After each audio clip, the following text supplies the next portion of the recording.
बहू के मायके और ससुराल की आमने सामने छत। अंजलि अपने कमरे में इधर उधर टहल रही है। वो बार बार अपनी खिड़की के बाहर देखती है जहां से उसे अपने पुराने घर की छत और उस पर सूखते हुए कपड़े साफ नजर आते हैं। दोनों घरों के बीच बस एक संकरी सी गली और एक ऊंची दीवार का फासला है, लेकिन रिश्तों की कड़वाहट ने उसे मीलों की दूरी में बदल दिया है। अब और कितनी देर मैं यहाँ और कितनी देर कैद रहूंगी। सामने मेरा घर है, मेरी माँ है, मेरा बचपन है, पर मैं वहां जा नहीं सकती। ये कैसी दीवार खड़ी कर दी है दोनों परिवारों ने। मुझे अपनी माँ की बहुत याद आ रही है। अगर मम्मी जी को पता चला तो वो तो हंगामा खड़ा कर देंगी, पर मुझे जाना ही होगा। अंजलि गहरी सांस लेती है और अपने पसीने से भीगे हुए चेहरे को पोंछते हुए कुछ सोचती है। अचानक उसके दिमाग में एक विचार आता है। वो जल्दी से अपनी सास सुमित्रा के पास पहुंचती है, जो हॉल में बैठकर टीवी देख रही है। मम्मी जी सुनिए ना। क्या हुआ? क्यों चिल्ला रही है? दोपहर में चैन से बैठने भी नहीं देती। सीरियल का क्लाइमैक्स चल रहा है और तू शोर मचा रही है। मम्मी जी, वो ऊपर छत पर मैंने सुबह कुछ कपड़े सुखाने के लिए डाले थे ना, मैं सोच रही थी कि जाकर उन्हें उतार कर ले आती हूँ। धूप बहुत तेज है, कहीं कपड़ों का रंग फीका ना पड़ जाए, और फिर शाम को प्रेस भी तो करने हैं। अभी इतनी धूप में पागल हो गई है क्या? इस दोपहर की तपती धूप में ऊपर छत पर जाने की क्या जरूरत है? धूप देख रही है कितनी कड़ी है, लू चल रही है बाहर। तू जाएगी तो चक्कर खाकर गिर जाएगी। शाम को उतार लेना जब धूप ढल जाए। नहीं मम्मी जी, बस 2 मिनट का काम है, और वैसे भी कमरे में कूलर के सामने बैठे बैठे मेरा सिर भारी हो रहा है। मुझे ऊपर जाकर थोड़ी ताजी हवा लेनी है। मैं बस अभी देख कर आती हूँ, ज्यादा देर नहीं लगाऊंगी। ठीक है जा, पर जल्दी आना। ज्यादा देर छत पर धूप में मत खड़ी रहना। ऐसा कहकर सुमित्रा फिर से टीवी देखने लगती है। अंजलि फुर्ती से सीढ़ियों की तरफ भागती है। छत पर पहुंचते ही वो चारों तरफ चौकन्नी होकर देखती है कि कहीं कोई पड़ोसी या राजेश उसे देख तो नहीं रहा। सामने उसके मायके की छत है, जो उसके घर की छत से लगभग सटी हुई है। बस एक छोटी सी दीवार का अंतर है। वो एक लंबी सांस लेती है और अपनी साड़ी को पैरों से ऊपर उठाती है और फुर्ती से दीवार फांद कर दूसरी छत पर कूद जाती है। वो जल्दी से सीढ़ियों से नीचे उतरती है और अपने मायके के हॉल में पहुंचती है, जहां उसकी माँ शांति बैठी सब्जियां काट रही है। माँ, अंजलि बेटा, तू यहाँ इस वक्त कैसे, और इस तरह अचानक? ये बता कि तू आई कैसे? कहीं से कोई देख लेता तो क्या होता? तेरे ससुराल वाले बहुत गुस्सा करेंगे बेटा। माँ, मुझे तुम्हारी बहुत याद आ रही थी। बहुत दिन हो गए थे तुमसे मिले हुए। ऐसा लग रहा था जैसे सदियां बीत गई हैं। मैं खुद को रोक ही नहीं पाई माँ। मुझे नहीं फर्क पड़ता कि कौन क्या सोचेगा, बस मुझे आपसे मिलना था। मेरी पगली बच्ची, हमारा पड़ोसियों से रिश्ता टूट गया है, पर घर तो आमने सामने ही है ना। लेकिन बेटा, तू इस तरह दीवार फांद कर आएगी तो समाज क्या कहेगा? सुमित्रा को पता चला तो वो तुझे घर से निकाल देगी। जा बेटा, वापस चली जा। तभी कमरे से आर्यन बाहर आता है और वो अपनी बहन को इस तरह अचानक घर में देखकर मुस्कुराने लगता है। वो अंजलि के पास आकर अंजलि के सिर पर एक हल्की सी चपत लगाता है। ओहो, तो हमारी जासूस महारानी साहिबा आई गई। मुझे लगा था कि शादी के बाद तू बड़ी समझदार और गंभीर हो जाएगी, पर तू तो वैसी की वैसी ढीठ है। साड़ी पहनकर छत कूद रही है। लगता है तू हमारा पीछा नहीं छोड़ेगी। छोड़ ही नहीं सकती भाई। मैंने पीछा छोड़ने के लिए थोड़ी ही बगल में शादी की है। अब तो रोज आऊंगी। तुम लोग मुझे इतनी आसानी से अपने से दूर नहीं कर सकते। तभी रामलाल भी कमरे से बाहर आता है। उसकी आंखों में नमी है। वो अपनी बेटी को प्यार से देखता है और कहता है, बेटा, ये सब हंसी मजाक अपनी जगह है, पर जो हालात है उन्हें तो समझ। अगर दोनों घरों के बीच सब कुछ ठीक होता तो तुझे इस तरह आने की जरूरत नहीं पड़ती। कुछ नहीं होता पिताजी, इसका भी अपना एक अलग ही मजा है। जासूसों की तरह मिलना, छतों से कूदना। आप चिंता मत कीजिए, सब धीरे धीरे ठीक हो जाएगा। अच्छा, अब मैं चलती हूँ। ऐसा कहकर अंजलि फिर से छत पर जाती है और वापस अपने ससुराल की छत पर कूद जाती है। वो जल्दी जल्दी कुछ सूखे कपड़े उठाती है और नीचे आ जाती है। ऐसे कुछ दिन बीत जाते हैं। एक शाम अचानक पूरे मोहल्ले की बिजली चली जाती है। गर्मी बहुत ज्यादा है। सुमित्रा पसीने से बेहाल है। वो सभी से कहती है, उफ, ये बिजली भी ना, अंदर तो जैसे भट्टी जल रही है। चलो सब लोग आज शाम की चाय ऊपर छत पर ही पियेंगे। कम से कम बाहर की कुदरती हवा तो मिलेगी। बहू, तुम चाय बनाकर छत पर ही ले आओ। ऐसा कहकर सुमित्रा, महेंद्र, राजेश और श्वेता के साथ छत पर पहुंचते हैं। तभी शांति, रामलाल और आर्यन भी गर्मी की वजह से अपनी छत पर आ जाते हैं। दोनों परिवार एक दूसरे को देखते हैं, पर कोई किसी से बात नहीं करता। थोड़ी देर बाद अंजलि चाय की ट्रे लेकर ऊपर आती है और सभी को देती है। फिर वो देखती है कि उसकी माँ अपनी छत पर ठीक सामने ही बैठी है। अंजलि अपनी माँ को देखकर धीरे से मुस्कुराती है। शांति भी उसे देखकर मुस्कुराती है। और इधर राजेश कहता है, माँ, मुझे लगता है कि हमें यहाँ से नीचे चलना चाहिए। सामने वाले लोग हमें देख रहे हैं। मुझे ये सब बिल्कुल पसंद नहीं है। क्यों चले नीचे? हम किसी से डरते नहीं। हम अपनी छत पर बैठे हैं और हम यहीं चाय पियेंगे। जिसे जो देखना है देखे। सभी लोग चाय पीते हैं, तभी अचानक हवा का एक तेज झोंका आता है, हवा में उड़ जाता है और सीधा उड़कर उसके मायके की छत पर शांति पैरों के पास जाकर गिरता है। सब लोग सन्न रह जाते हैं और शांति धीरे से दुपट्टा उठाती है और अंजलि की तरफ बढ़ाते हुए कहती है, ले बेटा तेरा दुपट्टा संभाल कर रखा कर। अंजलि आगे बढ़कर दीवार के पास जाती है और वहां अपनी माँ के हाथ से दुपट्टा लेती है। दोनों एक दूसरे को देखकर मुस्कुराती हैं। ये देखकर सुमित्रा का चेहरा गुस्से से लाल हो जाता है और बहुत हो गया ये नाटक। अंजलि और आप सभी अभी के अभी नीचे चलिए। सुमित्रा सबको लेकर नीचे चली जाती है। अगले दिन अंजलि की सहेली रोशनी उससे मिलने आती है। अंजलि रोशनी को अपने कमरे में ले जाती है। दोनों बैठकर एक दूसरे से बातें करती हैं। तभी रोशनी कहती है, यार अंजलि, मैं आज पहले तेरे मायके गई थी, फिर पता चला कि तुम दोनों के घर वालों की आपस में बात नहीं होती, लेकिन तुम दोनों के घर वालों के बीच तो बचपन से दोस्ती है, फिर ऐसा क्या हो गया? हाँ रोशनी, तुझे तो पता ही है कि हम दोनों के घर वालों के बीच कितनी गहरी दोस्ती थी, लेकिन एक गलतफहमी ने सब उजाड़ दिया। पर क्यों, ऐसा क्या हो गया? तू तो मेरी शादी में इंडिया से बाहर थी, तो तुझे कैसे पता होगा? मुझे आज भी याद है हमारी शादी का दिन। दोनों घरों में शादियों की तैयारियां साथ हो रही थी। शहनाइयां बज रही हैं। एक ही मंडप लगा है जहां दो शादियां होनी है। अंजलि की शादी राजेश से और श्वेता की शादी आर्यन से। रामलाल भाई, आज का दिन इतिहास में लिखा जाएगा। आज से हम दो पड़ोसी सिर्फ फैमिली फ्रेंड नहीं रहे, बल्कि हम एक दूसरे के समधी बनने जा रहे हैं। तुम्हारी बेटी मेरी बहू बन गई है और अब मेरी बेटी की बारी है तुम्हारी बहू बनने की। इधर सुमित्रा और शांति आपस में बातें करते हुए, शांति देख, आज हमारा सहेली वाला रिश्ता और गहरा हो गया। मैं तेरी बेटी अंजलि को अपनी बहू नहीं बल्कि अपनी सगी बेटी से बढ़कर प्यार दूंगी और मैं तेरी बेटी श्वेता का ख्याल रखूंगी। आज हम अपनी खुशियों की पोटली एक दूसरे के घर भेजने जा रहे हैं। बातें करने के बाद दोनों परिवार वाले अपने बच्चों की शादी की बाकी तैयारी में लग जाते हैं। लेकिन थोड़ी देर बाद अचानक आर्यन और उसका परिवार मंडप में आते हैं और रामलाल कहता है, महेंद्र भाई, मुझे माफ कर दीजिए। विदाई की तैयारी तो हो गई है, लेकिन ये दूसरी शादी अब आगे नहीं बढ़ सकती। हमारी बेटी अंजलि तो आपके घर की बहू बन चुकी है, लेकिन श्वेता अब हमारे घर की बहू नहीं बन सकती। क्या ये तुम क्या कह रहे हो? अंकल, अब ये शादी नहीं हो सकती क्योंकि मैंने मना कर दिया है। मैं श्वेता से शादी नहीं कर सकता। लेकिन क्यों आर्यन? मैं कारण नहीं बता सकता। तुमने हमारी इज्जत के साथ खेला है। हमारी बेटी मंडप में बैठी और तुम मना कर रहे हो। रामलाल, अगर ये शादी आज नहीं हुई तो आज के बाद हमारे बीच कोई रिश्ता नहीं रहेगा। अरे जो भी हो, लेकिन तुम्हारी बेटी अब हमारे घर की बहू नहीं बन सकती। काफी देर तक चली बहस के बाद महेंद्र अंजलि से कहता है, अंजलि, मैं तुम्हारे घर वालों की तरह बेरहम नहीं हूं कि शादी के बाद अपनी बहू को इसी मंडप में छोड़कर चला जाऊं। इसलिए अगर तू हमारे साथ चलना चाहती है तो चल सकती है, लेकिन याद रखना, तुझे इन लोगों से संबंध खत्म करने होंगे। ये आप कैसी बात कर रहे हैं पिताजी? मैं अपने मायके वालों से संबंध खत्म कैसे कर सकती हूँ? तो ठीक है अंजलि, फिर तुम्हें हमसे संबंध खत्म करने होंगे।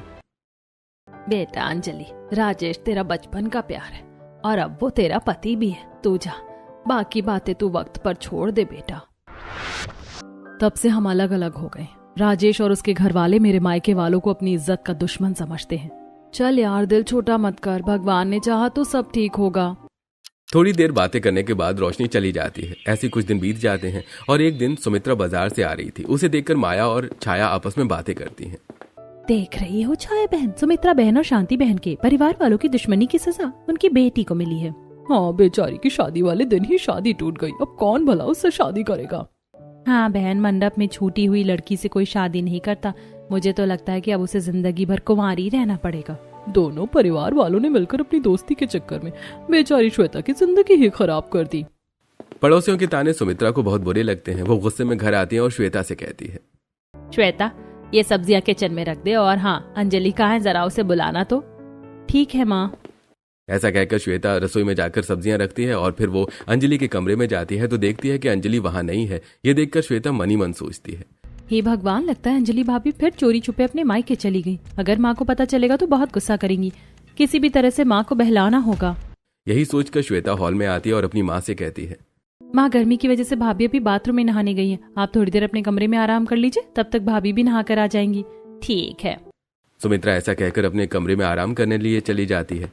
तो वहीं दूसरी तरफ अंजलि की माँ उससे कहती है, अंजलि बेटा तू फिर आ गई। हाँ माँ, छत से कूद के। बेटा, तुझे कितनी बार समझाया है कि ससुराल वालों से छुपकर मत आया कर, उन्हें पता चला तो गुस्सा करेंगे। कोई बात नहीं माँ, मैं संभाल लूंगी, तुम वो सब छोड़ो। अंजलि की बात सुनकर शांति मुस्कुरा देती है। फिर वो किचन में जाती है और उसे फ्रिज से निकालकर रसगुल्ला लाकर खिलाती है। अंजलि बहुत खुश होती है। तभी अंजलि के फोन पर श्वेता का फोन आता है और वो कहती है, भाभी, माँ बाजार से वापस आ गई हैं, आप जल्दी घर आ जाइए। अगर उन्हें पता चल गया कि आप अपने मायके गई हैं तो आपको तो पता है कि वो कितना गुस्सा करेंगी। श्वेता, तुम्हारा बहुत बहुत धन्यवाद कि तुमने मुझे फोन किया। सच में तुम बहुत अच्छी हो कि मेरा दर्द समझती हो। मैं अभी आती हूँ। फोन रखकर अंजलि अपनी माँ से कहती है, अच्छा माँ, अब मैं चलती हूँ, मेरी सास आ गई है। मैं तुमसे इस तरह छुप छुप कर मिलने आती रहूंगी। ऐसा कहकर अंजलि जल्दी से छत फांद कर वापस आती है और अंजलि को दीवार कूदते हुए पड़ोसन तारा देख लेती है और वो मन ही मन सोचती है, अच्छा, तो इसका मतलब है कि अंजलि चोरी चोरी दीवार कूद कर अपने मायके आती जाती है, जबकि सुमित्रा बहन तो कह रही थी कि उन लोगों के आपसे रिश्ते खत्म हो गए। मुझे ये बात सुमित्रा बहन को बतानी चाहिए। यही सोचकर तारा सुमित्रा को फोन लगाती है और कहती है, कैसी हो सुमित्रा बहन? हाँ तारा बहन, मैं तो अच्छी हूँ, तुम बताओ। अरे सुमित्रा बहन, मैं तो छत पर कपड़े उठाने के लिए गई थी, लेकिन तभी देखा कि तुम्हारी बहू दीवार कूदकर अपने मायके से वापस आ रही है, तो सोचा तुम्हें बता दूं। पता नहीं तुम्हें पता भी है या नहीं। ये सुनकर सुमित्रा बहुत गुस्सा हो जाती है। तभी अंजलि वहां आती है और कहती है, माँ जी, आप मुझे बुला रही थी क्या? कहाँ से आ रही हो तुम? अंजलि अपने मायके गई थी ना? जी माँ जी, दरअसल मुझे अपनी माँ की बहुत याद आ रही थी, तो सोचा मम्मी से मिल लूं। मैंने मना किया था ना कि वहाँ नहीं जाना। सॉरी माँ जी, वो मेरे सर में दर्द था तो। मैंने मना किया था ना कि उन लोगों से रिश्ता नहीं रखना। सुमित्रा की आवाज सुनकर राजेश और महेंद्र भी वहां आ जाते हैं। सारी बातें सुनकर राजेश कहता है, अंजलि, मैंने तो तुम्हें शादी वाले दिन ही कह दिया था कि अगर तुम्हें हमसे रिश्ता रखना है तो तुम अपने मायके से रिश्ता नहीं रख सकती। अंजलि बेटा, आज के बाद तुम्हें उन लोगों के घर नहीं जाना। चलो अब बात को खत्म करो। महेंद्र के कहने पर सभी लोग चुप हो जाते हैं। ऐसे कुछ दिन बीतते हैं। एक दिन अंजलि अपने कमरे में बहुत उदास बैठी थी। तभी श्वेता वहां आती है और कहती है, क्या बात है भाभी, आप इतनी उदास क्यों हो? कुछ नहीं श्वेता, बस मुझे अच्छा नहीं लग रहा है। मैं जानती हूँ कि आप कई दिनों से अपने मायके नहीं गई हैं, इसीलिए आपको अच्छा नहीं लग रहा है। हाँ, अपने मायके गए बिना किस लड़की को अच्छा लगता है, लेकिन राजेश और माँ जी की खुशी के लिए मैंने सोचा है कि अब मैं नहीं जाऊंगी। भाभी, आपकी उदासी मुझे अच्छी नहीं लगती। आप ऐसा करो कि चुपचाप अपने मायके चली जाओ। वैसे भी अभी मम्मी और पापा कीर्तन में गए हुए हैं और भैया भी घर पर नहीं है। आप जल्दी जाओ और जल्दी से मिलकर वापस आ जाना। श्वेता, क्या तुम सच कह रही हो? मैं चली जाऊं? हाँ भाभी, आप चली जाओ। लेकिन अगर घर वाले सभी आ गए और उन्होंने मुझे अपने मायके से आते देख लिया तो? अच्छा, तो मैं ऐसा करती हूँ कि छत पर ही खड़ी रहती हूँ। जैसे ही कोई आएगा मैं आपको फोन कर दूंगी और आप तुरंत ही आ जाना। ठीक है श्वेता, तो चलो फिर हम छत पर चलते हैं। अब अंजलि और श्वेता दोनों छत पर जाती हैं। छत पर आर्यन फोन पर किसी से बात कर रहा था। श्वेता उसे देखते ही नजरें नीचे कर लेती है। आर्यन उसे ध्यान से देखता है। तभी अंजलि भी अपने मायके की छत पर कूद जाती है। तभी आर्यन, अरे अंजलि तू? हाँ भैया, मैं आप सबसे मिलने आई हूँ, चलिए जल्दी नीचे चलिए। ऐसा कहकर अंजलि आर्यन को लेकर नीचे चली जाती है और श्वेता छत से बाहर देखने लगती है। अंजलि अपने माता पिता से मिलती है और ढेर सारी बातें करती है। उसके बाद आर्यन कहता है, अरे अंजलि, तू बस बातें ही करती रहेगी, अपने हाथ की चाय भी पिलाएगी बनाकर? अंजलि, तुझे तो पता है कि तेरे हाथ की चाय हमें कितनी पसंद है। तो अंजलि बेटा, हो जाए फिर तेरे हाथ की एक कप चाय। ठीक है आर्यन भैया, आप भी मेरे साथ किचन में चलो, मुझे आपसे कुछ बात करनी है। ऐसा कहकर अंजलि आर्यन को लेकर किचन में जाती है और चाय बनाते हुए आर्यन से कहती है, आर्यन भैया, मुझे एक बात समझ नहीं आई। आप तो हमेशा से श्वेता को बहुत पसंद करते थे और आज मैंने आपकी आंखों में श्वेता के लिए प्यार देखा, तो फिर आपने अचानक शादी से मना क्यों कर दिया था? अंजलि, जो बात खत्म हो गई, मैं उसे बारे में बात नहीं करना चाहता। मैं श्वेता को पसंद करता था, ये सच है, और मैं श्वेता को पसंद करता हूँ, ये भी सच है। लेकिन उसके पीछे का सच अब दफन हो चुका है और मुझे नहीं लगता कि हमें दोबारा कभी इस बारे में बात करनी चाहिए। शायद इसी में हम सबकी भलाई है। ऐसा कहकर आर्यन वहां से चला जाता है। अंजलि चाय बनाती है और हॉल में लाकर सभी को चाय देती है। सभी लोग साथ बैठकर चाय पीते हैं। तभी श्वेता का फोन आता है और वो अंजलि से कहती है, अंजलि भाभी, आप जल्दी से घर आ जाइए, घर वालों के आने का समय हो रहा है। अंजलि फोन रखती है और अपने घर वालों से विदा लेकर वापस छत की ओर जाती है और अपनी छत पर कूद जाती है। फिर अंजलि और श्वेता दोनों वापस नीचे जाती हैं। ऐसे कुछ दिन बीतते हैं। एक दिन राजेश अंजलि से कहता है, अंजलि, काफी दिन हो गए, हम दोनों बाहर नहीं घूमने गए। तुम तैयार हो जाओ, आज हम दोनों फिल्म देखने जाएंगे। ठीक है राजेश, मैं अभी तैयार हो जाती हूँ। अंजलि अपने कमरे में जाती है और एक रेड कलर की सुंदर साड़ी पहनकर तैयार होती है। फिर वो राजेश के साथ टॉकीज फिल्म देखने जाती है। दोनों पॉपकॉर्न खाते हुए फिल्म देखते हैं। तभी अंजलि देखती है कि बगल में बैठा कपल फिल्म कम देख रहा था और बातें ज्यादा कर रहा था। ये देखकर अंजलि राजेश से कहती है, देखो राजेश, कितना प्यार है ना इस कपल में, बस एक दूसरे से बातें किए जा रहे हैं। हाँ, लेकिन हम तो फिल्म देखने आए हैं, इसलिए फिल्म देखो। अब फिल्म देखने के बाद दोनों टॉकीज से बाहर निकलते हैं और बाहर एक पानीपुरी की दुकान पर पानीपुरी खाते हैं। वापसी में अंजलि एक लड़की से टकरा जाती है और कहती है, सॉरी, कोई बात नहीं, संभल कर चलिए। डार्लिंग तुम्हें तो कुछ नहीं हुआ ना, मेरे होते हुए तुम्हें क्या हो सकता है, चलो चलें। ऐसा कहकर दोनों वहां से चले जाते हैं। तब अंजलि राजेश से कहती है, राजेश, ये तो वही दोनों थे जो टॉकीज में हमारे बगल में बैठे थे। हाँ अंजलि, तुम सही कह रही हो। खैर अब हम घर चलें, काफी देर हो गई है। अब अंजलि और राजेश दोनों घर वापस आ जाते हैं। ऐसे ही कुछ दिन बीत जाते हैं। एक दिन अंजलि खुश होकर हॉल में आती है जहाँ सभी लोग बैठे हुए थे। तभी अंजलि अपने ससुर से कहती है, पापा जी कल आपका जन्मदिन है ना, तो क्यों ना हम छोटी सी पार्टी प्लान कर ले। नहीं बहू, कोई पार्टी नहीं होगी। कल मेरे साथ तुम्हारे पिताजी का भी जन्मदिन है। जब से हम पड़ोसी बने थे हमने साथ में ही अपना जन्मदिन सेलिब्रेट किया था, लेकिन अब हमारा साथ मुमकिन नहीं, तो जन्मदिन मनाना भी मुमकिन नहीं है। पर पापा जी अगर आप कहें तो मैं अपने पापा जी को भी यहीं बुला लूं। अंजलि तुम्हें कितनी बार कहा है कि अब हमारा आपस में कोई रिश्ता नहीं हो सकता। आज के बाद ये बात कभी मत करना, समझी तुम? राजेश बिल्कुल सही कह रहा है। वैसे अब रात बहुत हो चुकी है, हम सबको अपने कमरे में जाकर सो जाना चाहिए। ये सुनकर अंजलि बहुत उदास हो जाती है। सभी अपने कमरे में जाकर सो जाते हैं। राजेश भी सो चुका था, लेकिन अंजलि को नींद नहीं आ रही थी। रात के 12 बजते हैं। अंजलि फिर एक बार चोरी से छत पर जाती है और अपनी छत पर कूद जाती है। फिर वो नीचे आती है तो देखती है कि सभी लोग हॉल में बैठे थे और वहां केक भी रखा हुआ था। वो सीधे अपने पापा के पास जाकर उन्हें गले से लगा लेती है और कहती है, पापा जन्मदिन मुबारक हो। बेटा मैं तो तुम्हारा ही इंतजार कर रहा था, मुझे पता था तू आएगी। पापा मैं कैसे ना आती। अंजलि चल अब केक कट करते हैं। रामलाल केक काटता है और सभी को खिलाता है। थोड़ी देर बाद अंजलि अपनी माँ से कहती है, माँ आप लोग तो जानते हैं कि आज मेरे ससुर का भी जन्मदिन है, लेकिन हमारे परिवार की आपसे दुश्मनी की वजह से वो अपना जन्मदिन नहीं मनाना चाहते हैं। हाँ बेटा, हम जानते हैं हमारे परिवारों की किस्मत में आपस में दूरियां ही लिखी थी। वैसे काफी देर हो चुकी है, अब तू वापस जा, किसी ने देख लिया तो मुसीबत हो जाएगी। अंजलि 1 मिनट रुक, मैं अभी आता हूँ। ऐसा कहकर आर्यन किचन में जाता है और एक छोटा सा डिब्बा लेकर आता है। उसमें केक काट कर थोड़ा सा केक रख देता है और अंजलि को देते हुए कहता है, अंजलि तेरे ससुराल में और कोई तो ये केक नहीं खाएगा, लेकिन हाँ तो श्वेता को ये केक दे देना। अब अंजलि वो केक ले लेती है और वापस छत पर जाती है और दीवार कूद कर अपनी छत पर वापस आ जाती है। फिर वो दबे पांव श्वेता के कमरे में जाती है और केक देते हुए कहती है, श्वेता मैं अपने पापा को विश करने के लिए अपने मायके गई थी, ये केक भैया ने तुम्हारे लिए भेजा है। ओह थैंक्स भाभी, मैं खा लूंगी। वैसे कैसा रहा आपके पापा का जन्मदिन? बहुत अच्छा, और पता है वो लोग केक काटने के लिए मेरा ही इंतजार कर रहे थे। इधर अंजलि श्वेता से अपने मायके की बात कर रही थी। उधर राजेश की नींद खुलती है और वो देखता है कि श्वेता कमरे में नहीं है, तो वो अपने आप से कहता है, अरे इतनी रात को श्वेता कहाँ चली गई? कहीं ऐसा तो नहीं कि वो अपने मायके चली गई हो? राजेश ऐसा सोच रहा था कि तभी अंजलि कमरे में आ जाती है और वो अंजलि को देखते ही कहता है, कहाँ गई थी तुम इतनी रात को? अपने मायके ना? हाँ बस पापा को विश करने गई थी। तुम क्यों नहीं समझती हो कि अब हमारा उन लोगों से कोई रिश्ता नहीं रहा, क्योंकि उन लोगों ने हमारी इज्जत की कोई परवाह नहीं की। आज के बाद गई तो अंजाम बुरा होगा। सॉरी राजेश, अब नहीं जाऊंगी कभी। ऐसे कुछ दिन बीतते हैं। एक दिन सभी लोग हॉल में बैठे टीवी देख रहे थे। तभी महेंद्र अंजलि से कहता है, अंजलि बेटा, मुझे बहुत दिनों से खीर खाने का मन कर रहा है, जरा तू आज खीर बनाकर खिला दे। हाँ पिताजी, आपने तो मेरे मुंह की बात छीन ली। अपने मायके में तो अक्सर मैं अपनी माँ और पिताजी के लिए खीर बनाया करती थी, क्योंकि उन्हें भी मेरे हाथ की खीर बहुत पसंद है। हाँ भाभी, हम सबको याद है, जब भी आपके यहाँ खीर बनती थी तो आंटी वो खीर हमारे यहाँ जरूर लेकर आती थी। दोनों की बातें सुनकर सुमित्रा गुस्सा होते हुए कहती है, श्वेतांजलि, कितनी बार कहा कि उन लोगों की बातें मत किया करो। हाँ अंजलि, माँ बिल्कुल सच कहती है, हमें तुम्हारे मायके वालों की कोई बात नहीं सुननी है। ठीक है, मैं नहीं करूंगी। अच्छा, मैं आप लोगों के लिए खीर बनाकर लेकर आती हूँ। ऐसा कहकर अंजलि रसोई में जाती और फ्रिज से दूध निकालकर उबालने के लिए चढ़ाती है और खीर के लिए मेवे काटते हुए मनी मन सोचती है, हे भगवान, इन लोगों की दुश्मनी कभी खत्म होगी या नहीं? लेकिन मैं अपने हाथों से खीर बनाऊं और अपने माता पिता को ना खिलाऊं, ये भला कैसे हो सकता है? मुझे कुछ तो करना पड़ेगा। ऐसा सोचते हुए अंजलि खीर बनाती है। उसके बाद हॉल में लाकर सभी को देती है। सभी लोग खीर खाते हैं। खीर खाकर राजेश कहता है, अंजलि खीर तो तुमने सच में बहुत अच्छी बनाई है, मजा आ गया खीर खाकर। आओ बैठो, तुम भी खाओ। अब अंजलि भी सभी के साथ बैठकर खीर खाती है। थोड़ी देर बाद सभी अपने अपने कमरे में चले जाते हैं। तब अंजलि किचन में जाती है और एक डिब्बे में खीर पैक करते हुए अपने आप से कहती है, सभी लोग अपने अपने कमरे में आराम कर रहे हैं, मैं खीर लेकर जाती हूँ और जल्दी से अपने मायके वालों को दे आती हूँ।